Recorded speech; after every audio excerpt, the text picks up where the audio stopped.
How people make wooden yo-yos.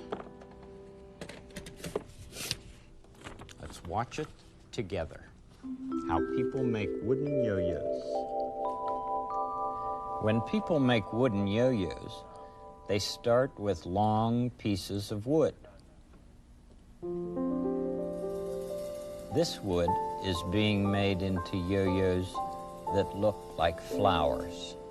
So the man puts it through this machine that shapes the edges to look like the petals of a flower.